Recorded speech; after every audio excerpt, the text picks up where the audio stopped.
soo dhawaada saaxiibayaal, walaalayaal, jaalayaal, meel kastoo aad joogtaan. waxaan wax badan aynu ku kala maqnayn qaybta hawada oo halkan aad kala socotaan alaaba iyo mar walba qaabka u shaqayso barashada gaadiidka, gaar ahaan gawaarida ama gawaarida yaryar, baabuurta yaryar. leesanka qaybta la yihahdo shortcut B ama leesanka qaybtiisa B. caawa waxaan si kooban uga hadli doonaa muddo kooban, iyadoo waqtiguna igu yaryahay, mudnaanta jidadka isgoysyada ah. inta badan waa 4 gees oo 4 dhinaca baabuurtu isaga timaadaa. mararka qaarkood waa jid hal dhinac ay ka soo gelayaan oo markaa 3 iridood buu yeelanayaa. marka waxaan ku bilaabayaa mid 4 iridood ah. tusaale ahaan, adiga oo baabuurkan baad wadataa number 2 baad wadataa oo kale. halkan aad isa soo taagtay, waxaad rabtaa inaad u leexato bidix. u leexasho bidix waa meesha ugu badan ee khatartu ka timaado, sababtoo hadduu baabuurku u leexanayo bidix, waxay noqonaysaa inuu ka istaago baabuurka hortiisa ka imanaysa gaadhiga yalowga ah oo dhinacan geeskiisa ah u socda. wuxuu mar labaad ka istaagayaa gaadhigan yalowga ama huruudda ah oo laabanayo oo dhinacan isaga bidixdiisa ah u laabanaya. ka halkan ka imanaya oo isaguna waddada dhinacan bidix hore ugu soconaya oo ka imanaya dhinac baabuurka gaduudan ama cas dhinaciisa midig ka imanaya ee hore u soconayana uu ku khasbanya inuu sii daayo. sidaa darteed bay u leexashada bidixdu mar walba u tahay waxa ugu khatarta badan. waxaa kaloo jirta baabuurku inuu leexanayo midig. baabuurkan huruudda ah ama yalowga ah haddaad wadato oo aad u leexanayso midig, waxaad uun iska jiraysaa baabuurka ka imanaya dhinacaaga bidix oo halkan maraya. inkastoo adigu aad ka leedahay, laakiin waddadan baabuurka hore u goynaya tooska u soconaya. baabuurku hadduu gaadiidku toos u socdo, mar walba waxaynu hore u barannay, gaadiidka hore u socdaa mar walba isagaa mudnaanta leh.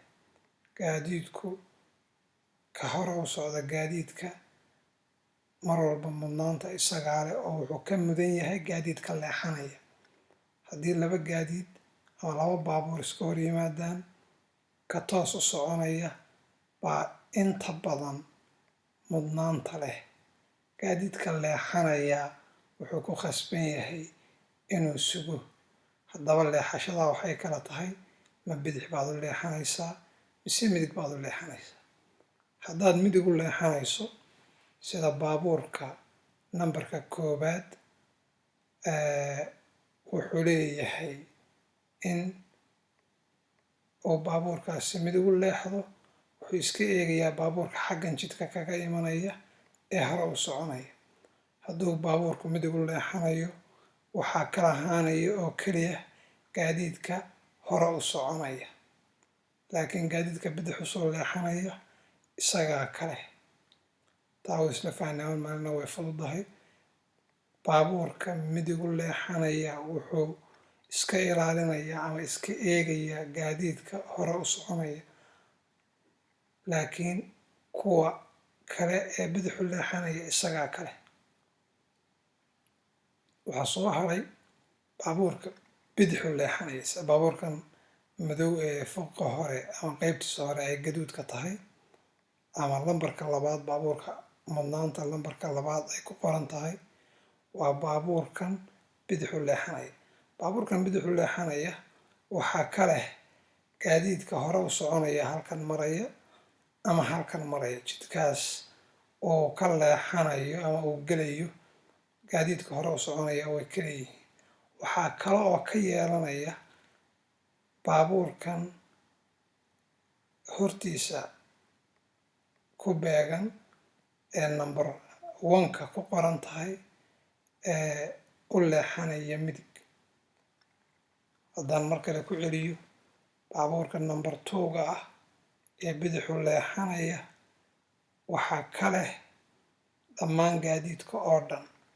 tusaale ahaan, gaadiidka hore u soconaya ee xaggan ka imanaya iyo xaggan ka imanaya waxaa ka leh midka halkan ka imanaya number 1ka ka imanaya ee midig u leexanaya.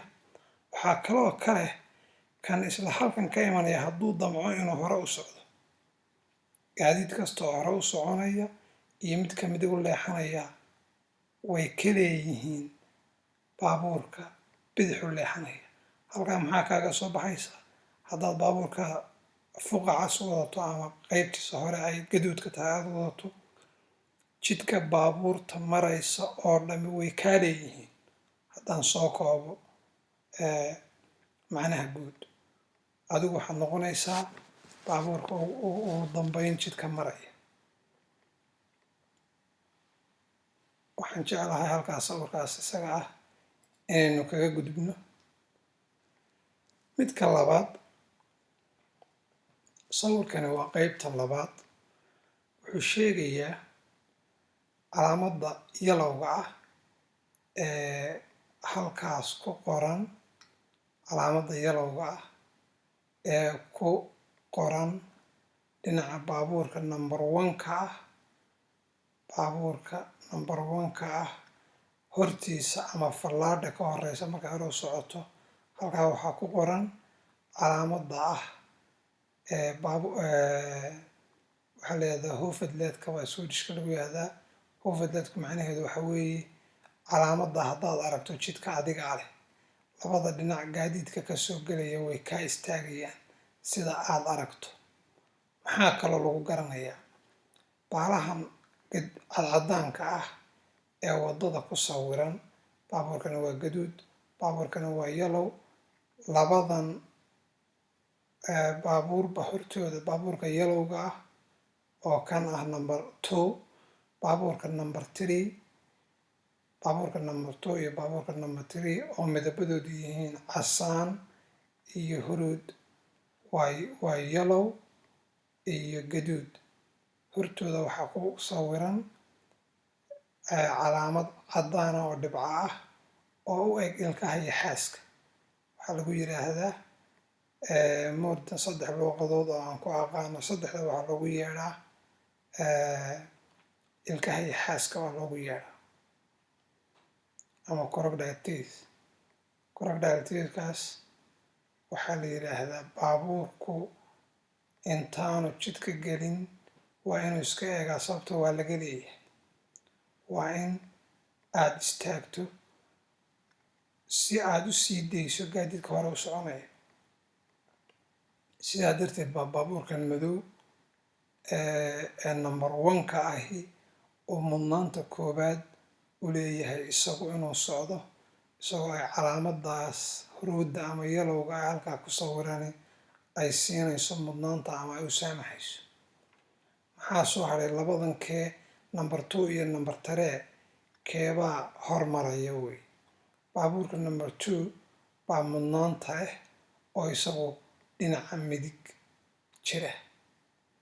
markuu baabuurka number 1 socdo, baabuurka number 2 baa ku xigaya dhinaca midig ka xiga.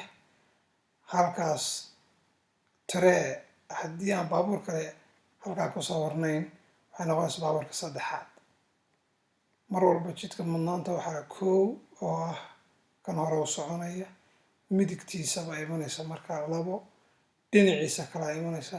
marka saddexdan baabuur ee jidka ku wada sawiran say saddexdan nambar u kala horeeyaan 1 2 3 saasay u kala horeynayaan.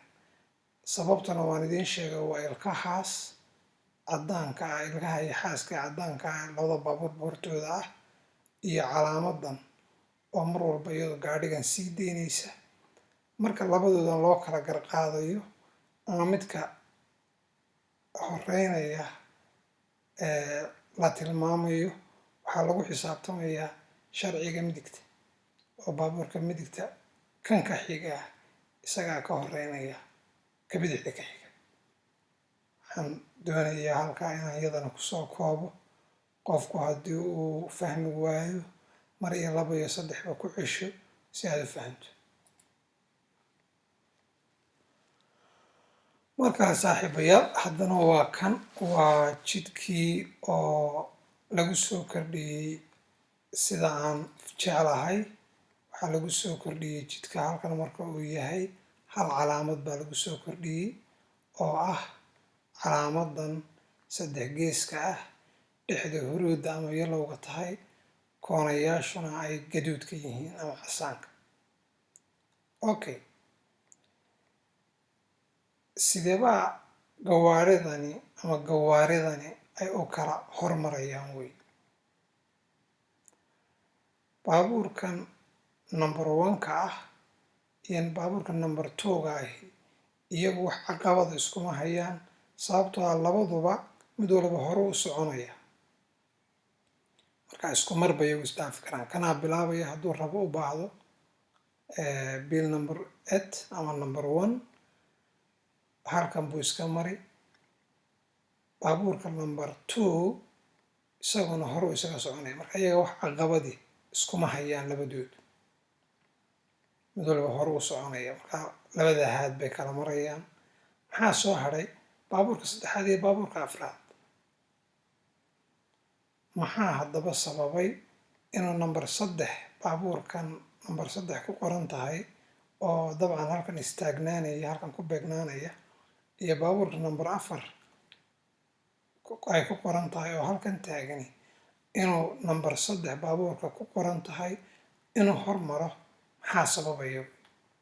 su-aasha isweydiinta mudan waxa weeye baabuurka number 4 iyo baabuurka number 3 maxay u kala horeynayaan oo baabuurka number 3 uga hormarayaa midka number 4? labaduba waxay leeyihiin calaamadii iyo xaaska aynu hore usoo sheegnay, ilkaha iyo xaaska, taas oo micnaheedu yahay istaag intaadan jidka hore u gelin.